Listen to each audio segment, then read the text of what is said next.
Good morning and thank you very much for joining us. I am Yori Folai. My guest this morning is Mr. Jide Ologun. He's a lawyer and public affairs analyst. As always, Jide, thank you very much for coming on. You're welcome, sir. It's a pleasure to be here. Indeed, pleasure is all ours. Well, we've heard from the president in the sense that, that is to say, we're talking about the judicial panel of inquiry, the EndSARS, judicial panel of inquiry that was set up across the states.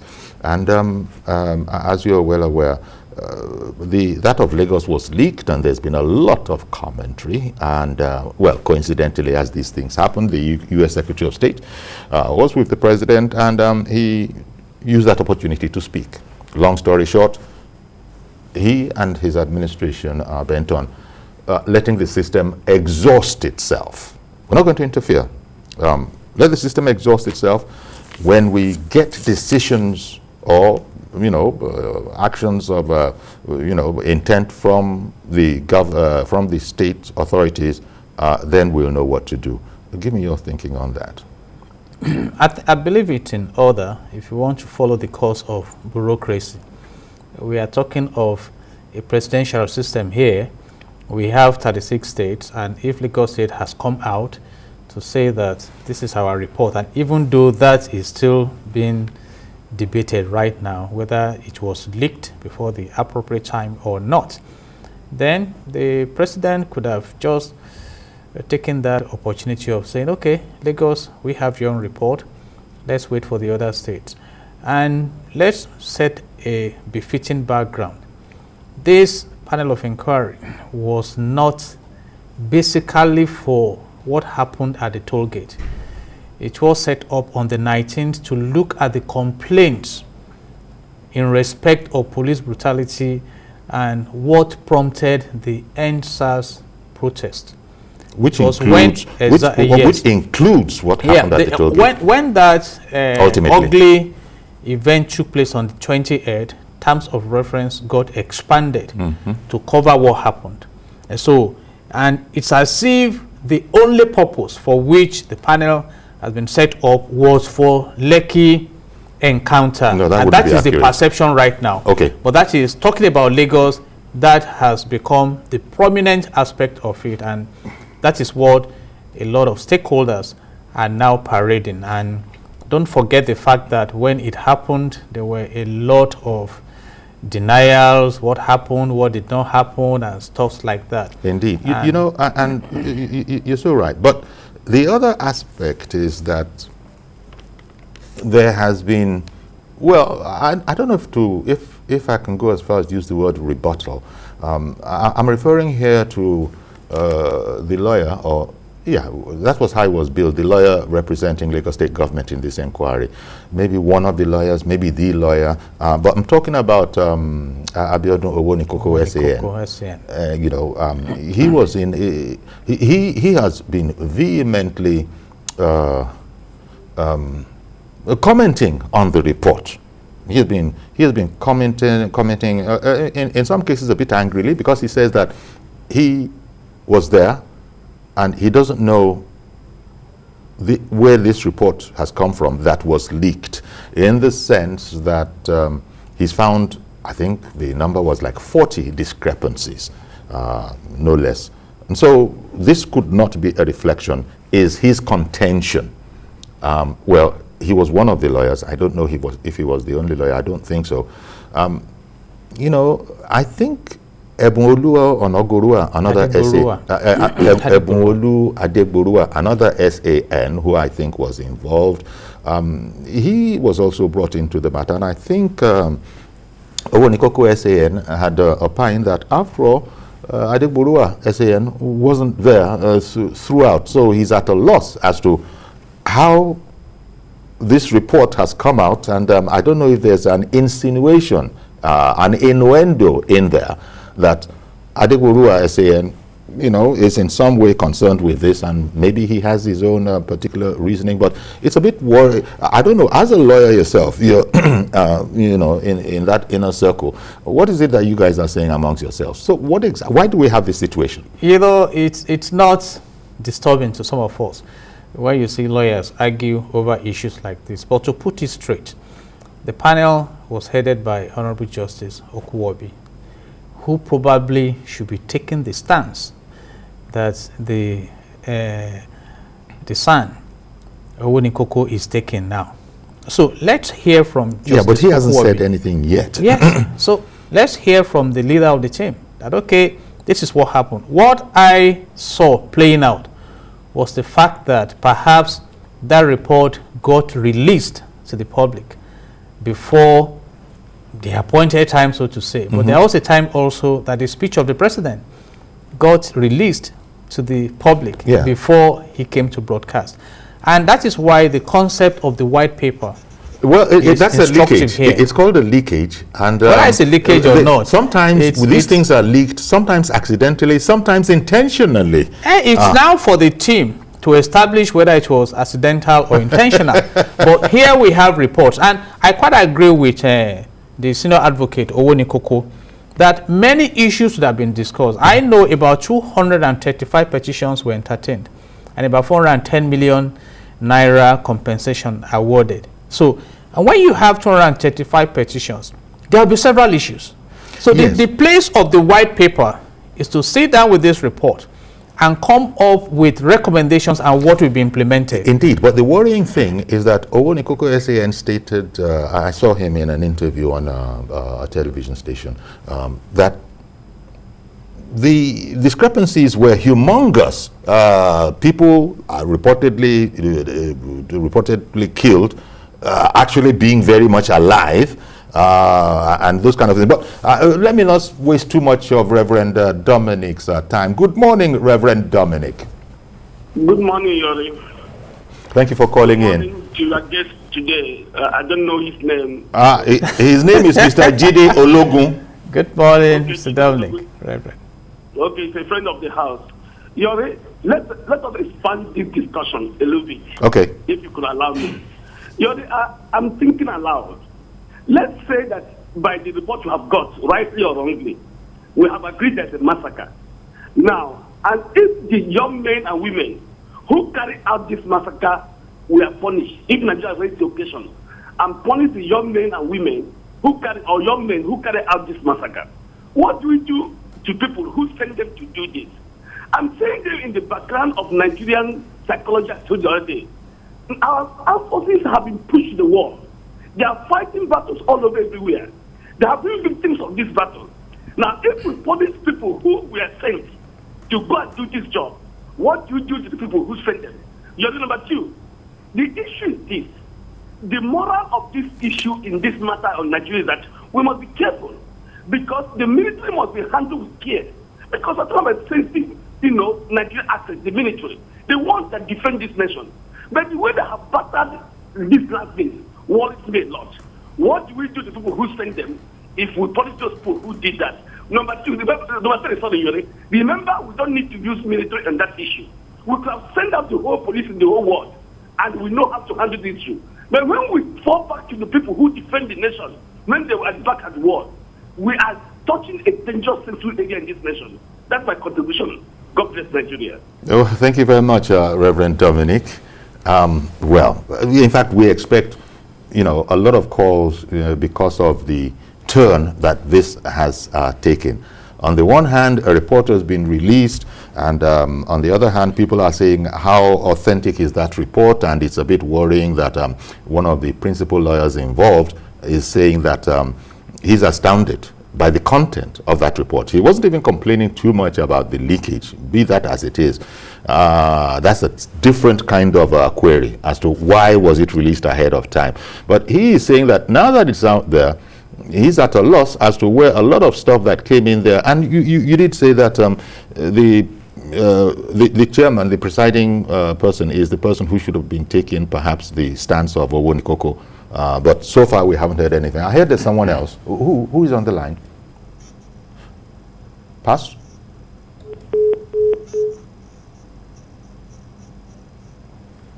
Okay, I hear that we lost that call. I think there is an internal challenge here. You must have expected that such a panel will have a secretary. And before any report is released, you need a consent. if not of only the person chairing the panel. Majority of them, as the case may be. It's just like a Supreme Court has arrived at a judgment in a matter. Even when you have a dissenting position, it's still expressed before you release it, and lawyers can now go and apply for the certified true copy. So there is something wrong somewhere. It's either this report became an embarrassment and we are trying to see how we can debunk it, or we are claiming that the administrative management of the assignment given to the panel was not effective. And like I said, the Honorable Justice that led the team can now come out to say, okay, one of us leaked this report. This is not the final report we intend to present to the world. We apologize. Will you give us time to go back and tidy up? But I did not see that happening within the first 48 hours of the release of that document. And so there are challenges here now, and we are monitoring the trends. But that has not taken away some basic facts of alluding to what actually happened, even before the report of this panel. Yes. For example, were people killed?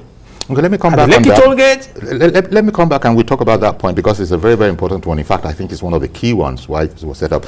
Mohammed in Bauchi, good morning, sir, and thank you for holding on. I hope I haven't lost Mohammed. Mohammed in Bauchi, we're so sorry. See if you can get in again, and we'll do everything we could to, just take you.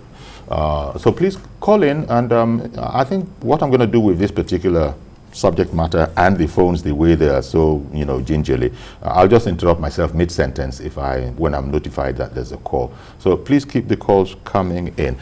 Whether or not people die, because there is a body of opinion that is trying to say that nobody died in that place, and there's a whole other body of opinion saying that how can you say that? How can that be said? So I think what they need to get to, one of the things they wanted to get to the bottom of is that who drafted the army to the place? The army don't just get up and go because they say that, look, it's looking a bit cloudy over there. No, they wait for instructions. I think that answer is clear. We have the Commander-in-Chief of the Armed Forces, whose primary responsibility is to mandate action. But that would have been done with the permission of the state governor, who is the chief security officer. And the narrative we have is that this peaceful protest now came up with a potential for danger and threatening the system in office.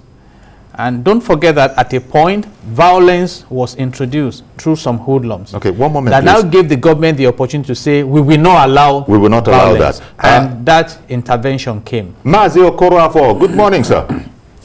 Good morning, Sayori. Good morning, Barrister Jide. Good morning. Presidency waiting for state's report does not make sense to me, because the report is open. Because all these things are being televised. You stay in your room anyway, even in the toilet, you just see what is happening. Get these security agencies, personnel, to face their charges. Each state have their own EndSARS report. And people have already testified with evidence, proved. Even there was a meeting we attended one day, that one of the guys there said that, look, some of these boys who did all these killings, who did this massacre, many of them, they take all these drugs. Some of them did not go with their rifle senses. So let them face their rifle senses at the panel. That is judicial in the court, competent court to try them. So that others will also learn a lesson. By the time we start bringing another committee, after this committee, now they send it to another committee. By the time it touches it has reached up to five generation committees. How many years? Up to 3 or 4 years. And depends as if going on, being just battering the people that are affected. So let us not continue waiting for report. Let the personnel let them face the music. Look, you saw what happened. Former American Secretary of State, Collins, who took charge of Iraq. during the Iraq problem. What is that? He said that he only charges anything that happened in that place, that he took the responsibility of what happened there. You see, that is what they call a commander. He took the charge of whatever that happened there. He did not say the colonel or sergeant or this one caused it. No, he accepted anything, whether true or false. He accepted everything. So what does it take our men in this country not to accept responsibility when something happens? Look, Mr. Yori, people's minds have just get to a level. It is a duty of the government to make sure that simple minds are just come to the normalcy by really going through the sequential report step by step, one by one, and solve the problem based on what they have said with evidence. The earlier they do it, the better for us to please the people. Thank you very much. Have a blessed and fruitful weekend. God bless all of us. Thank you very much, Mazi Okorafor. I had interrupted you. I'm sorry about that, but the calls were being a bit frisky and I had to get to them quickly.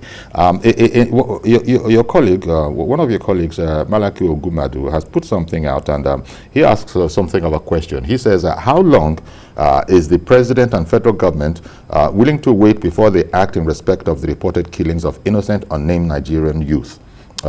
Peacefully exercising their fundamental rights by law enforcement agencies of the federal government. So, you know, this... I think the Lekki case is an isolated case that happened in Lagos. But one of the issues are still there. The police brutality. And we read reports about how it was in Anambra State, talking about extrajudicial killings. So there had been confessions, there are, you know, presentations to the panels to make us conclude that the SARS as constituted started very well, but a lot of abuses came in that can justify the clamor for reform within the system. And if the reforms were delayed, the youth basically started protesting. And that protest also won an accolade of being highly organized, peaceful, until it was spreading like a wildfire, and there was a need to strategically break the movement. And that is why hoodlums were introduced. And some of these interventions were recorded on videos. Break the movement, hoodlums were introduced. Yes. You didn't say hoodlums took advantage of the situation. You said hoodlums were introduced. But yes, think about quotes, that. quotes. Okay, I was going to say, think about that, because Josephine in Aja has called in. Good morning, Madam Josephine. Uncle, you're a long time. Indeed, a very long while. Good morning, ma'am. It's been a while. Good morning to your guests also. Good morning. Yes, Uncle Yori. Yes, the truth of the matter is that if you have your record in respect of the killing in the toll gate, the governor made a speech which he said we also saw him go to the hospital seeing victims, and he said there's a 2 casualty. If you have your record, go back to the video, the press conference he made. He said it. It's not me, it's not you. He said it. Go to your video, go to your record. That there's 2 casualty. If people are arguing that there was no casualty, there was no death, that night was horrible. Uncle Yori, that night was horrible. We saw people on blood. That night was horrible. We saw them when they are removing bullets from people. We should take responsibility of our actions. If only they hear, and I believe when Babajide was advising the government that they should handle this thing with care. They should handle it with care. People have been crying of police brutality. Nobody has taken action to deal with the people and show Nigeria this is what we are doing concerning police brutality. We will not allow this to happen. Let somebody serve as a deterrent. Let them put it. Let all the whole Nigeria see that they are dealt with those police officers. Uncle Yari, let me tell you, Guinea Expressway, you see some people wearing black, police officers. They harass people. There was one video I watched yesterday. I almost cried. The guy was showing them his wallet. They saw $. They took it. They was molesting the guy. The guy said, "What did I do? If not for God, maybe they will pull their gun and shoot that guy." So we are not getting things right in this country. Okay, Madam Josephine. Well, thank you very much for calling in, Madam Josephine. Unfortunately, you know, that part that you just narrated about the police, harassing a guy and taking his money, unfortunately, there's no way to corroborate, those stories. We just have to be fair. I take what you have said, but there's no way we can corroborate because this is the very kind of thing that gives the police a bad name, and they tend to be quite finicky. That look, give us the evidence. In fact, what they will say, as you know, is that give us the evidence, we'll investigate it, and we will action it because it's a very, very serious charge in the current atmosphere that we're in. I see that you're smiling. Are you inclined to agree with Madam Josephine? You've been highly legalistic talking about evidence. The Attorney General of the Federation is asking that Ajodo should present evidence of being a consultant. So and that's the difficult aspect of it. And sincerely speaking, we need a lot of reforms. Police brutality is a global concept, but some countries move to minimize it and to try and put in place a civil co-relationship between that system. While we're at it, on the very point you're making, the government itself made some concessions, and the police, first of all, after scrapping EndSARS, they now replace this with a SWAT team. SWAT is like you are replacing a cat with a tiger. Special weapons and tactics. In the US, they go after specialized crimes and that is. I think that is not. That is not. I think the whole notion was that you won't see them around the way you saw EndSARS. They will only be called out on special occasions. Sincerely speaking, abuse came into it. Even with the, are you talking about EndSARS or the new SWAT? All. Okay. The Nigerian police needs reform. Section 15, subsection 5 of the Nigerian Constitution 1919 as amended says that the state shall abolish corruption and abuse of office. I did a study on the history of the Nigerian police, and it dates back to 1820. All right, and I think in 1879, 1,200 paramilitary constabulary got established in the north. You have that of the Royal Niger in Calabar, the Lagos police, I think 1894 or so. And when they were being put in place, they were to represent the interests of the masters, to repress the people. We have not migrated from that concept.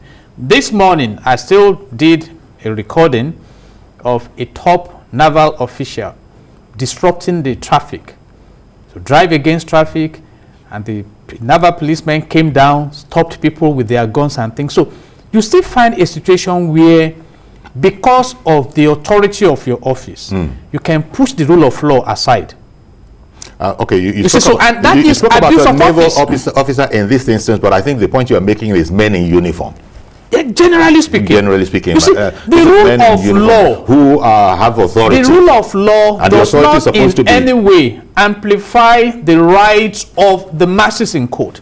But it says, even when you have privilege of occupying offices, it should not be exercised at the detriment of those from whom you have derived the authority. That is the concept of democracy. Yeah. But is that what we experience in Africa? Sir, we're talking about Africa. We're looking at this particular event, EndSARS, and the reaction of our reaction, starting from the president and even the governors that have set up all of this, and right up to where we are now, where, look, they've set up these judicial panels of investigation.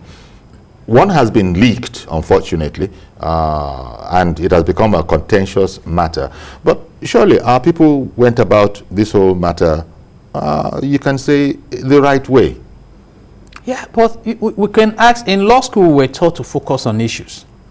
Can we claim from evidences that there has been police brutality? If the answer is yes, how do we minimize it? We may not be able to eliminate it.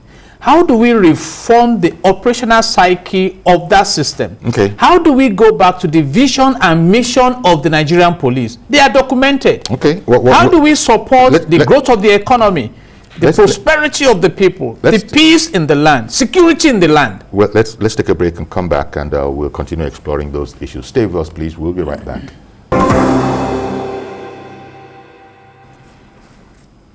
Okay, welcome back, and we're looking at the aftermath of the leakage of a report from the Lagos State Judicial Panel of Inquiry into EndSARS disturbances. Now, Mr. Anthony Blinken, the U.S. Secretary of State, was with the President yesterday, and the President had said, in fact, quoting him directly from one of the news reports we have here, quote, so many state governments are involved and have given different terms of reference to the probe panels. We at the federal have to wait for the steps taken by the states, and we have to allow the system to work. We can't impose ideas on them.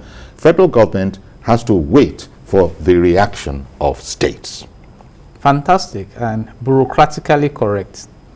You see, and this pinpoints some of the agitations that are going on in the country, talking about true federalism, talking about having state police system, that you don't have to make reference. As we speak now, the Inspector General of Police is in charge of the Nigerian police. Even when you have a commissioner of police in your state, you cannot give instruction to that commissioner of police. You can only find the way of relating well with the commissioner. And these are issues, and that's why it may appear difficult to manage the insecurity in the land.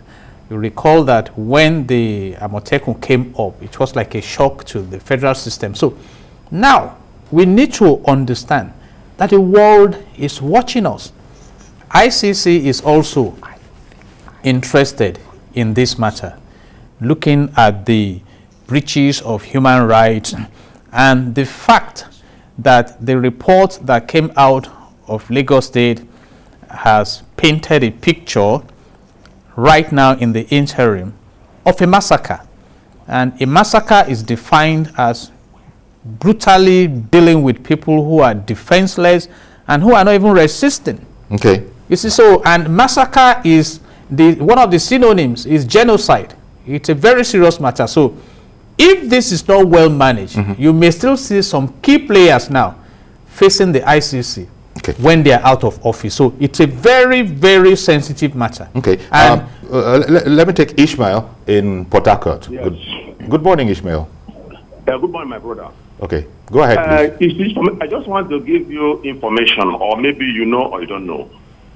You see, the Nigerian police, there's nothing has changed. SARS knows SARS. Nothing has changed. Nigerian police is still Nigerian police. Even worse, they are doing worse things this time than before.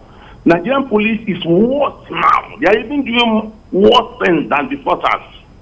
That's the information I want to let you know. Well, Ishmael, I don't know what evidence you have for that. I have evidence of what they are. Bribe is killing. Every evil thing they have been doing, they even increased it this time around. So Nigeria is finished. Okay. Thank you for calling in, Ishmael. That's your opinion, and we would like you to support some of these things that you have to say. If you find yourself having to say some of these things, you do really need to support it with evidence. But Ishmael said that, just take it from me. This is the situation. So let's even assume that the reports we have now, that they are substantially correct and there's a need for implementation. Is it the governor of Lagos State that we want to punish some soldiers that are identified as being indicted? No. So we still have a structure that needs to recognize the need for effective management of our security. But I imagine, to the question that you asked, I imagine that the governor of Lagos State probably won't have any power over the army, but he can recommend, he can recommend to, the president, the commander-in-chief. What is the essence? The federals say that they are waiting on actions and comments from the various states who had different terms of reference. What is the essence of recommendations that are not implemented? That's the big question. And if you understand the body language of the president very well, we are waiting for other states. How many states do we have in the country? So for how long do we wait? Yeah, but when you say what is the use of recommendations that are not implemented, we haven't even got to that stage. We still have Oputa panel unimplemented. Well, we have the confab 2014. Yeah, but confab. That's not what we're talking about now. This was an emergency. I'm just making reference to recommendation. In fact, because the president is reported to have said, we will wait before taking action on the states to give us their account, give us their recommendations, give us their reports.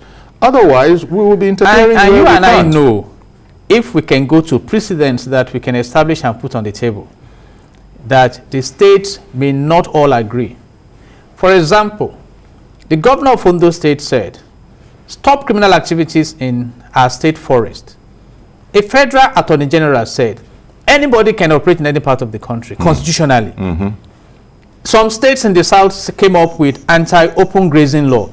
Some governors in the north said, no, we will support anyone against anti-open grazing because it's against the business of our people. So we have not synchronized that synergy of saying we want a secured environment, we want a civil society, that we want prosperity. What recommendations are we talking about? World Bank has recommended, IMF, that let there be electricity in this country for industrialization. Wait, what are the recommendations, Uncle Yori? Those ones are different. They are not different. They are all connected. They are, but these are okay.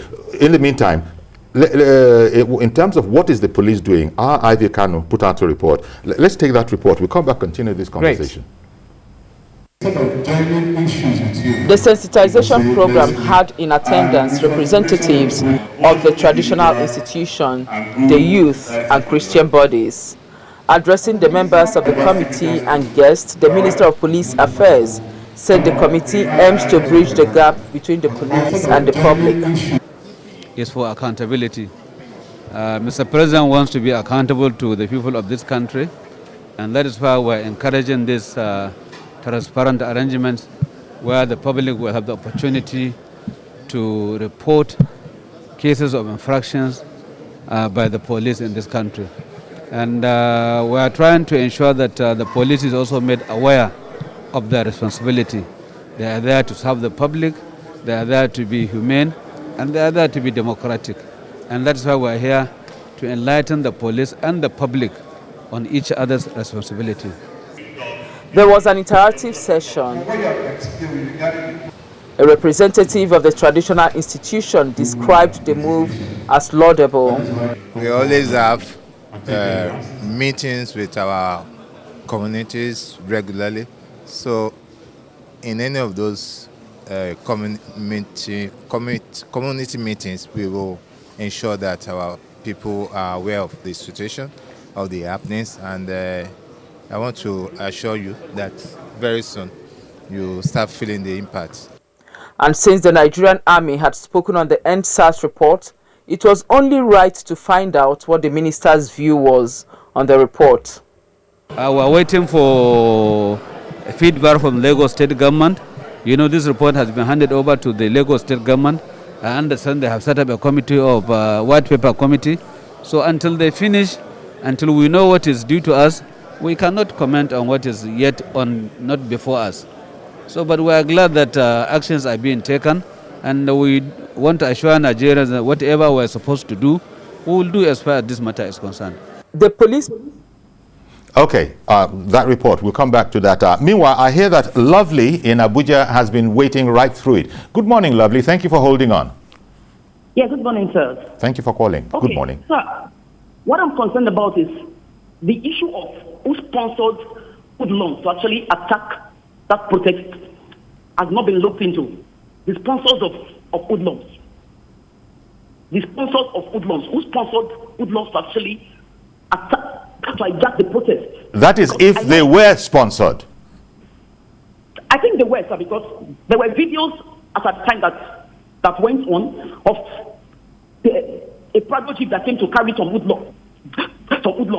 I know of a very promising young man that was stabbed to death by hoodlums here in Abuja. A very promising young man.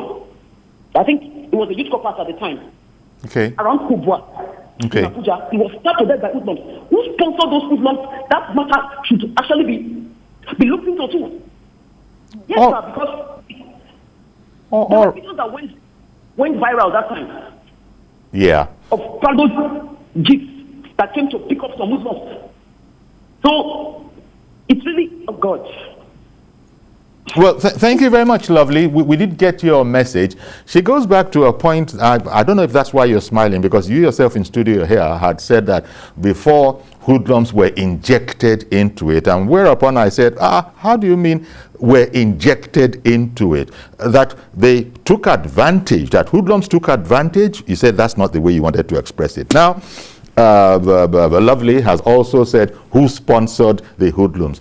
Look, it's strategic. Under the Global Human Rights Index, because that is one of the right to protest. Yes, it's a fundamental human right. Yes, in fact, the government should even protect the protesters. No problem there. Yeah. But with the hoodlums aspect, the hoodlums who started burning down the courts, burning down buildings. We monitored it. From the way it was going, people began to express their concerns about things going on in the country, and some came up with the perception that it may be an attempt to dislodge the sitting government, and there was a need to stop that movement.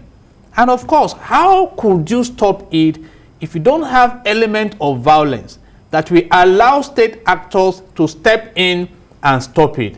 And I guess that is why some strategically came up to say, okay, let's try and inject a bit of violence into this. Well, and let's have the excuse to step in. Because if we don't that's a conspiracy theory. Will you agree that's a conspiracy theory? Conspiracy theories are real. Oh, okay. Look at what happened in the I'm going to come back to you. You are okay. in studio. I'm going to come back to you. Let me take Ibrahim calling in from Niger State. Good morning, Ibrahim.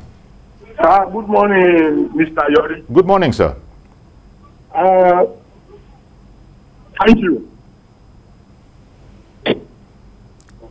Go ahead, please. Yeah, okay, thank you very much. I think the issue is that anything that happens in this country, we try to politicize it. We try to look for proper solutions. Why I'm saying so is that when you talk about police brutality, started very long time ago. I remember in 1981, Jide Ologun was killed by police, and several other killings like that before we got to this level of protest. And this protest, as it was, when people said hoodlum, it was hijacked. Who is hoodlum? They said some people are doing peaceful demonstration and some are not doing peaceful. But we have to be very careful how we handle it. Why I'm saying so is that these policemen that were killed, people went into to release criminals, people carry arms from stations, people burn properties.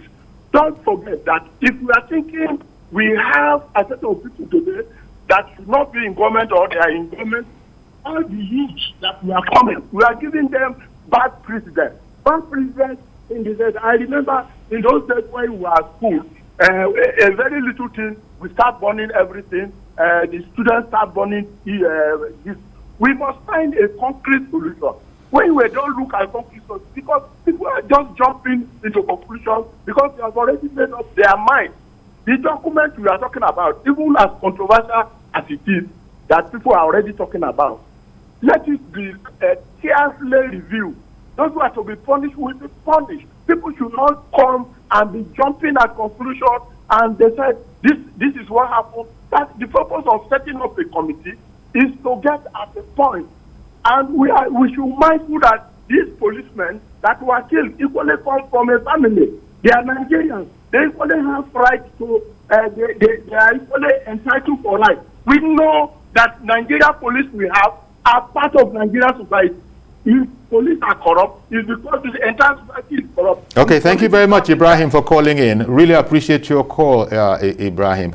The part of it that is right, of course, is that that's why this judicial panel of inquiries were set up, to get to the bottom of so many questions in a structured atmosphere by professionals, not just people sitting in a sitting room or sitting at a beer parlor, so that you can actually trust what comes out. They will be rigorous in interrogating all aspects of this issue. I don't know if that's what we have. If Abiodun Owonikoko SAN was like so angry that he had found about 40 different discrepancies. That team has a leader. In fact, one of the concerns of the panel is also to find a way of enhancing the welfare of the police. Yes. It's there. And I may give this freely. Can anyone who loves Nigeria drive behind the High Court in Ikeja in Lagos and take a look at the police barracks there? Each time I drive through that place, I shake my head in sorrow. Okay. I mean, we are, you see, so that's why I like, sir, to amplify the primary purpose of government in Section 14, subsection 2 of the Nigerian Constitution 1999 as amended, that says that the security and the welfare of the people shall be the primary purpose of government. And when those who are saddled with securing the people are not even secured in terms of welfare and planning a future and having a sense of human belonging, then we are endangered. Effectively. So we have a holistic gamut of issues here to deal with. That's why I agree with the fundamental approach. Comrade Ayo in Oshogbo, good morning, sir. Thank you. Good morning, sir. Thank you for calling in. Good morning. Quite an it, sir. Yeah, it's been a while. Go ahead, please. You see, I want to say that I am both happy and sad about the report of the Lagos panel that was leaked recently. I am happy because those of us who said there were killings at the Lekki toll gate had been vindicated by their report. You see, some of our friends who came up with so much theories about the killings, they make us look stupid. But today we are happy that we have been vindicated that we said there were killings at the Lekki toll gate. I'm sad because the report, we all know Nigeria. Nigeria is a country whereby reports will be submitted to government and the report will not see the light of the day. There are so many reports that have been submitted. Till today, government has not come out with a position. So I don't know how we want to go about it, but I will be so happy and glad if the report pertaining to the killings at the Lekki toll gate is followed to the latter, and those who are responsible, those who ordered the killings at that Lekki toll gate are brought to book. God bless Nigeria. Indeed. Thank you very much, Comrade Ayo. And that's why from yesterday we've been saying that, look, the next step now, even before the president speaking, to the American Secretary of State, even before he had said what he said, which is that we will wait on, we knew that a government white paper is the next step. We need to see what the official position is of the government that set up that particular report, at least in Lagos. It was set up in more states than Lagos. We await that. White paper has its roots in the 16th century, French governance system. Yes. Where you now amplify from the report the recommendations that should be implemented. But I've made reference to some recommendations in Nigeria. And don't forget, when we start talking about state action, I think if my history judges me right, on the 4th of June, 1996, Alhaji Kudirat Abiola was assassinated in Lagos, and it was like we didn't know who did it, but time revealed we still don't know that state actors. Who killed Bola Ige? You are the one asking. Delegiwa. Is all Nigeria not asking? I'm not asking. Ben in Enugu. Good morning, Ben. Good morning, Ben. Good morning. Thank you for calling in. Go ahead, please. Yeah, I don't have much to say, but with the body language like your guest talked about earlier of the president, I do not think that the entire 36 states, I know not all the states actually set up that panel as that when it was set up, but not all of them are even ready to submit that report. And the federal government is not ready with the president's body language to even implement just one report, that of Lagos State, which is now ready and undergoing through the white paper stuff. Enugu State haven't concluded theirs, Rivers State, and so many other states. So I do not see this thing going. In fact, this thing will prolong till this very administration will go out. That is my take. Well, thank you very much. Again, well, that's a man. You see, every time when you see Jide will smile, you say, okay, that one is like we're on the same page. Because you yourself say you don't put too much faith in panels of inquiry and subsequent white papers because we have this penchant for, not doing anything. I commend their efforts, but it should have been better if they are implemented. And there are several instances. I mean, the United States of America fingered one of our ministers as being a likely sponsor of terrorism and saw how we danced around it. Abba Kyari, the super cop, also came up with some allegations. We are still waiting for the report. You see, so but it's not as if they haven't taken any action. Abba Kyari that you just mentioned in there, yes. The man is not in active service. He's been, look, step aside while we sort this out. That is Babachi Lawa's case. We know what we are saying, really. We are benchmarking these processes with global standard. I mean, that is, and thank God, since the days of IT and globalization, we found ourselves operating within the concept of the globe. So those are the issues. The Attorney General of the Federation beautifully told us that he has identified about 400 sponsors of Boko Haram. I mean, and that we are not in a hurry to name and shame them. We prosecute them. How many are being prosecuted? Whereas, so these are issues with our country, sir. So are you now using all of that to say that in this instance, you sort of know the way the federal government, aka, quite frankly, President Muhammadu Buhari, is going to go on this matter? We call it predictive analysis in public relations. And some of us pray that we are proven wrong. I mean, it's just like because to be proven wrong is that the recommendations will be made. The president who said that was what they were waiting for, they will see it and they will proceed accordingly. Fantastic. You're saying if that happens, fantastic. Let me also bring one that if we attended to it early, would have helped Nigeria not to have gotten to where we are. Boko Haram started around 2000 in a corner in the northeastern part of the country. Today, it is Islamic State of West Africa. They've grown so widely that they have facility to bring down fighter jets. Talk about the stitch in time, saving 9. And it's like just issuing threats. Bandits should not think that we don't know what to do. They cannot be dictating to us. And they are setting leaders upon communities in our country, collecting taxes from people. In fact, Senator Ndume, except he is lying, has warned us now proactively that this Islamic State of West Africa are mobilizing around the Lake Chad. Look at how they are killing in Sokoto State.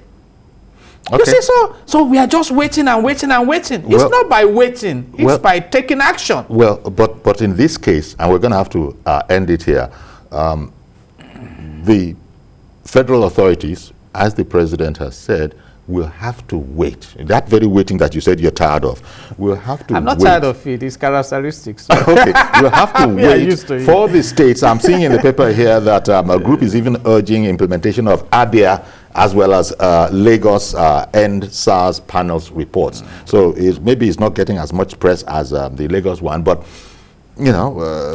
we're going to have to wait. It's the only way to go. But in the meantime, it's interesting, some of the examples that you've brought to bear that, look, okay, we've been in this place before, and this is what happened, and look at all the waiting that has happened. In fact, we still are waiting now. That's the point that you are making. And I'm being a bit more optimistic. I'm saying that, well, in this case, because it was such as a humongous emergency, we got to give the federal people the benefit of doubt and say that, let them submit that report to them, and then let's see what they do. And if they don't do anything as you are predicting, then we'll come and do a program about it. Well, finally, let's just say that justice should not only be done, but clearly seen.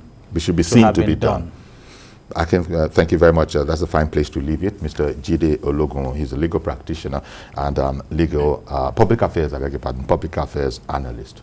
Thank you also to all the people that called in, and that's our program for today and indeed the week. Next program is on Monday, God willing. Do have a great weekend. I'll see you then. Bye-bye for now.